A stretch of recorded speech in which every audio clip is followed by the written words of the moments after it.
GMODISM. You're most welcome back to the GMODISM channel. This is your host Eric. And we're back at this little platform. And well, we're not gonna do the 8-meter max penetration shell today, I think. Oh my, I have so many unfinished tests, it's embarrassing. We are gonna do the 3000mm chain gun tries. We got that awesome ballistics computer, we're gonna check it out, of course. The 8-meter penetration shell, of course, we'll need to develop that. And we have a nuke project here too, and this is a secret. Don't mind that. And oh, aside that, we have the build for Lieutenant Antor, which we of course need to finish. It's basically finished, I just need to add some finishing touches. Something I have a lot more to work on, that's the Ultra Yamato. Yeah, we'll have to add a lot of stuff there. There are a lot of projects ongoing, and of course the AOG trials, where we're going to look at the most effective AA launcher possible. Anyways, if you didn't see the message in the Discord about that, please check it so that I really got all submissions in case I forgot someone, because my DMs are a situation. Not that you care, but the summer in Sweden is a fucking joke, so I can enjoy good weather in from the depth, I guess. And if you managed to make a diff shell that was able to deal more damage than the shell we developed last time, do send me a message with how you made it. We got a submission for a shell for 8-meter autoloaders, which we are very happy to check out later. But one thing that I have been wondering a little bit about, which we are going to check out a little bit today, that's how deep can you penetrate is interesting, but how fast can you? The fastest possible shell in from the depth. I wanna know how fast a shell can be. I haven't really tinkered with this too much, but I'm hoping we can kind of get it to like Mach 10 or whatever. How fast is Mach 10? Fucking reject. Thank you. 3,430 meters per second. Yeah, well, that's probably because it's 10 times the speed of sound. Yeah, of course it is. It's 10 times the speed of sound. Which I somehow have forgotten the speed of. That's really embarrassing. Anyways, I think we can make a shell that's like Mach 10, but I'm not really sure. So we are... I don't know if we should just play around inside this. Yeah, so I do want to develop a shell for 8-meter outloaders, but I feel that I want to just try some things out. So we are gonna do like a maybe diff shell, I don't know, and just check it out a little bit and see how fast we can make it. So like imagine we make 18mm. Let's have like 0 rail draw. See how fast we can make it, because this is like the thing here. If we look at the tips here, they have a speed modifier, as you can see. Heavy heads are out of the question. 1.6. I think I'm pretty darn sure that 1.6 is the fastest speed modifier of the head we can have, which basically means that we'll need to have a disruptor conduit or a skimmer tip, or yeah, we have some options. Hessian heat actually, and the question is, I'm not sure if it will be. So these are my theories. Either we'll have a shell that's like full gunpowder, and then it's probably like maybe chemical payload because they weigh less. So I imagine they could be faster. I think all of them need to have base bleeders, no matter what we make. And possibly, I'm thinking probably the fastest thing possible is most likely to be a just pure rail, very small shell, most likely. I don't know, we'll see. Now, I'm pretty sure that the fastest thing we can make is a lot of modules, but just to make sure, let's see if we like make a 7 module shell with just gunpowder. Like how fast can we make it? 1700, that's like slow. Drop the caliber, same speed. If we switch it to railgun casings, 2300 and yeah, and it's like the same speed no matter the caliber here. So 2309 or 8, of course that's fast, but it's like not that fast. Will it be faster if we combine? No, railgun is always faster. Yeah, I'm pretty sure the largest size is gonna be the fastest thing. Anyways, well, I guess we should just make a like payload with chem then, like chemicals, so we'll have heat then, most likely. They seem to have the same stats in terms of speed.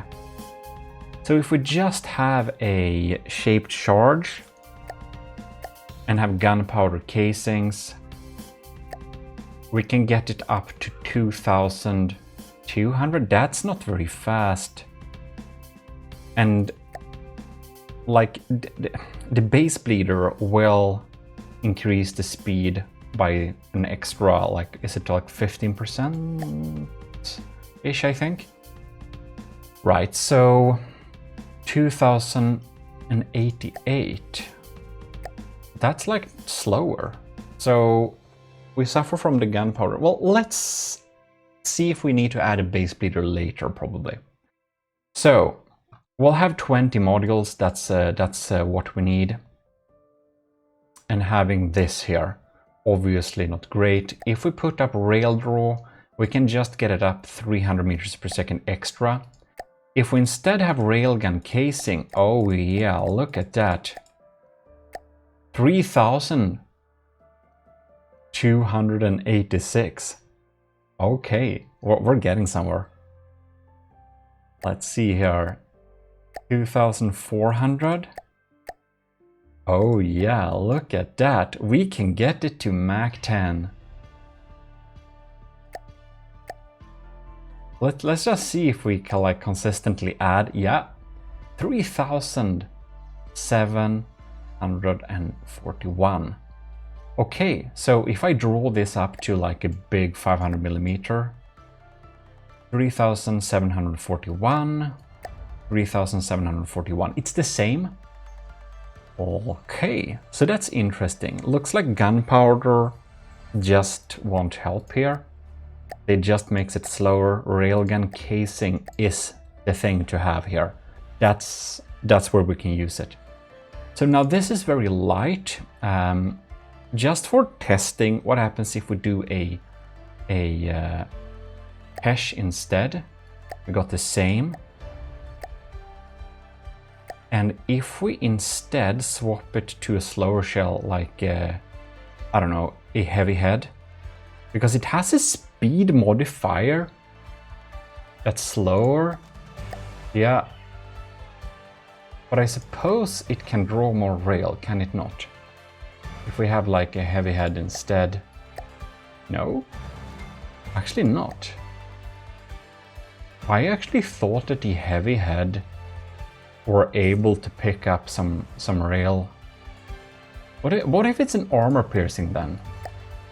Okay, so all the heads probably have the same rail draw. I'm just gonna check that real quick.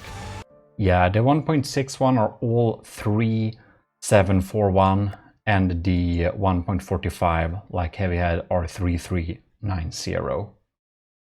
Okay. Thing is, however, that some shells have like a speed modifier.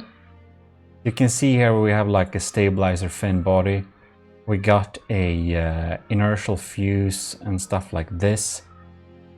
And oh, the penetration depth fuse have a speed modifier of 1.1. This is interesting because we're gonna look at that later, but I got sent a shell before with a lot of fuses, and I was very confused.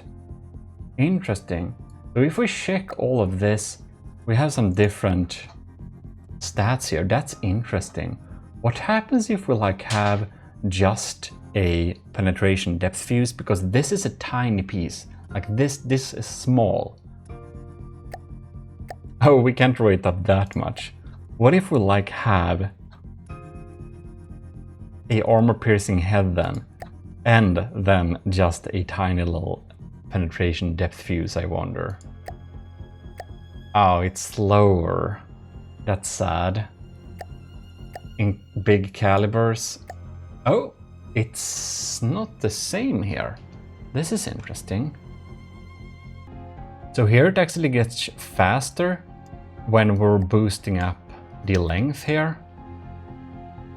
I wonder why that is. So 500mm, we can get this shell at 3558. So the speed modifier is actually different. Probably the penetration depth fuse is like proportionally larger for the small caliber, because it's 100mm, right? I suppose. And if we have a real long big shell, it's still 100mm. And then it probably, yeah, that seems like it actually is a downside having that. And if we change it back here, we're back to 3741. I'm just getting out of hand. I'm just writing down the fastest so far. 3741, 20 part rail case plus a 1.6. That's what we're having. Like the difference is much smaller if we switch to like gunpowder and have just a 1.6 head thus and a penetration depth fuse for the speed boost. With the full rail at 500mm, we can get it up to 2441, but at 18mm it's 2484. So it's like just a few, is it not even 40 meters per second difference? Oh, the difference is larger if we remove the rail assist completely. So apparently that was it. It seems that the rail assist can do proportionally more towards the smaller shell than the larger one in this scenario. Well, good to know. This button is a time saver. Fill to head with railgun casing. Don't forget you can have that. Oh, I just got a weird idea. What if we fire a base bleeder? Like the base bleeder has a speed modifier that's kind of nice. The other ones, they don't have this. Like no of them makes it faster. So yeah, it's just the base bleeder. So if we holy shit, 6,000 meters per second? Are you joking with me? So if we fire a base bleeder, we can get it up to 6,000 meters per second. Oh, and it's so much slower if it's small caliber, so it's only like 500mm, only a base bleeder. Like, is this a viable shell? Expected kinetic damage. Oh yeah, it does damage. Not a lot. I'll just need to test. If we fire a... oh yeah, with gunpowder we can get it up to like 3,800, but it was faster with railgun casings. Well, that's great. Yay, a mix is not better either. It's railgun casing and a base bleeder. Fantastic, we need to see if this even works. This is so stupid, I don't even know if it will be like detecting the damage. Okay, let's fire. Yeah, well, 3,000 damage as assumed. No, wrong button. I'm updating this darn platform. Okay, so like a smaller armor piece then. Well, it's pretty fast. It's so fast that even if we run the game at slow motion... Whoops. It's like very, very difficult to even catch it, right? If we like... we try to fire it and like pulse it. Yeah. Well, if we just fire a couple of them and like one more, okay. There we have it. If we go here super slow and pause the game, fire maybe. I want to see how it looks like. Ooh. Right. So here is the glorious shell. Maybe the fastest shell in the game. 3000? 10 Mach? No, we're approaching 20 Mach. This shell. And if we just unpause, it's very fast. So with that we can hit very fast targets, but it's obviously gonna be pretty useless. Well, let's see if we can exceed this. So, oh shit, I forgot to set this up. So when we fire this, it should be 500 millimeters, of course, because that will make it deal full damage, right? Bam. Right, that's a little better. Thought it had like full protection against armor, since it has like an AP value of, was it like 100 or something? Yeah, expected armor pierce is 106. So that's a lot. What happens if we like just fire a fuse instead? A penetration rep fuse? We get up to like 5,000 and we kind of deal similar damage. This is stupid, like firing fuses and shit. Well, here it goes. Ta-da! So 6102 is our new record. So 307, this is like super slow. 19 rail case and 1.6 something any caliber, exceeded by this. 6,102 meters per second, 19 rail case and a base bleeder at 500 millimeters. Considering it requires 120,000 rail per shot, makes it prohibitively expensive to even use this system. It doesn't make sense, just so you know. There, the stats weren't updated. Ta-da! By the way, last test we became really inaccurate, and as many of you pointed out, and I also realized during recording, I should have just said something. That's of course that the base bleeder increases the inaccuracy, but so does the accumulated recoil. We don't have enough recoil absorbers, so when the recoil gets out of hand, that plus the base bleeder made the shells go haywire. In this case, however, the base bleeder makes it more inaccurate, yes, but it's so fast I don't think it actually has time to matter as much. I was under the impression that pretty like big kinetic rods were pretty fast, but it seems that they can be fast, but they're actually faster if we have more railgun casings and just make them like shorter. Then we can and maybe around here if we add a base bleeder, 3,200, and yeah, so this is of course like a good kinetic railgun shell, but we're not reaching the speeds I want. We can increase the speed a little bit if we have penetration depth fuses instead of solid warhead bodies. A little bit, but yeah, of course that will decrease the damage a lot. I started to design a shell we could actually use.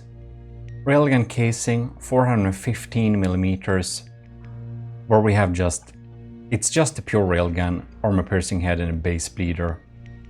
Now, we can get it up to almost 4,000 meters per second, so we can pass the Mach 10 mark, but it's dealing too little damage. I'm thinking we need some solid warhead bodies to increase it a little bit here. 18,000, 27,000, yeah, here it really, this is like a lot better. And if we add a railgun casing to it instead, change that to base bleeder, that's 3,634 meters per second. Yeah, like this is a decent setup. Right, so we're trying to fix this shell here to be exactly Mach 10 for fun. We're gonna have an armor-piercing head probably because I'm imagining it would be kind of cool for a change to have a payload in this. So, if we have a high explosive and a solid warhead body, we can get to 3,490, and if you didn't remember, it's 3,430, that's Mach. But since we can make it probably a bit faster, did it? No, a bit slower with the penetration depth fuse. That's sad because I kind of want one. Actually, it doesn't deal that much damage. I think it will explode inside anyways. Let's compare the damage here. Now it's a solid. If we switch this solid, now it's a 30,000 damage, right? 100,000 rail draw. If we switch it to a penetration depth fuse, we have 23,000 damage. And we have, oh, that's almost 7,000 less rail draw. That actually might be preferable, to be honest. 23,000 damage is still a bit. We'll get through some things. In any case, with that in consideration, I'm thinking perhaps we should change some of the railgun casings to like gunpowder, so we kind of kick it off with some gunpowder. That will make it a bit slower. So yeah, exactly, with one gunpowder we're basically exactly Mach. That's amazing. Alright. Rail draw. If we tune this down to somewhere... No? Why doesn't it change? Oh, it's two small numbers. I see. 3,430. And we can do some math and kind of find out exactly. Thanks to the speed modifier of some of the bodies, it's so much faster if we switch it to a solid. It's like the solid and the sabot that has this. Some of them have this, but if we go with a frag or high explosive chemical type of shell, we'll having the Mach 10. So fantastic! We need to develop a Mach 10 gun, 415 millimeter. I'm imagining that could be a pretty useful little system. This can fit in a 8 meter outloaders. Actually, I never ever used these 7 meter outloaders, so perhaps we should have a new little caliber here. Really fine-tuning it to exactly feel here. I never built a gun with 7 meter outloaders, so this is gonna be a little bit fun. And if we have it exactly like that, and this is like the last little tick here. So 377 sounds cooler. So it's effectively gonna be 377.9, but yeah, we're gonna make a gun with this. Just important to write down the stats here too, so we remember them. There we have it, Mach 10, the millimeter, the needed rail draw, and the outloader size. I like we could shoot like just stabilizer fins as well. It's not gonna deal a lot of damage, but damn, it's gonna be accurate. Well, 6,000 meters per second is a lot faster than I thought we could do. Anyways, huge thanks to all the commissioned officers in the army of GMODISM. Captain Awesome Pupper no longer MIA. We're back. Captain Shuro, Commander Belvelki, and Commander Delphin. Lieutenants Ali Rudolph, Ant All, Cravey, Floros Dagan, Josef Ishovsky, Owen, Parbagreed, Vincent Veritas, Rick Prell, and Scooby Rocks. And of course, to all our cadets and those in the ECCLESIARCHY. And you are, of course, YouTube members. Now, if you thought about supporting the channel and haven't decided how to do that and don't like YouTube memberships or Patreon, we have the government of GMODISM, which where everything goes to me, and the main reward here is being visible I'll make, shout outs. It's first in the list to the credits and stuff like that. So that's like the main little feature of this thing. So if you like to have that as a main feature, yeah, join the government. And if you want to join the government, because currently we don't have anyone in the government of GMODISM, the first couple of people that are joining, the government in relation to this video, I'll give you this little thing. Desktop wallpapers. This is my bundle of desktop wallpapers. If you ever wanted to get them, I make a free download code for those who join the government of GMODISM. Because, I want some members there. Would be cool to read up when we have all the 3 options. I don't know if anyone wants to join that. I mean, there is like literally no reward except I feature your name like shout-outing and, that's basically it. Merch discounts, but, the main feature is really that there is no transfer fee. Everything you support me with goes to me via the government. That's it. With that little self-promo end screen, I'm sure that about 0% is watching this, but if you are, big thanks to you, and like the video if you haven't already. That will make me more happy than you watching this little last part, which is making me really happy actually, because not too many are doing that. In any case, you're in a special place in my heart. This is your host Eric of GMODISM, and we're signing out. More empirical testing is to come, as you might imagine.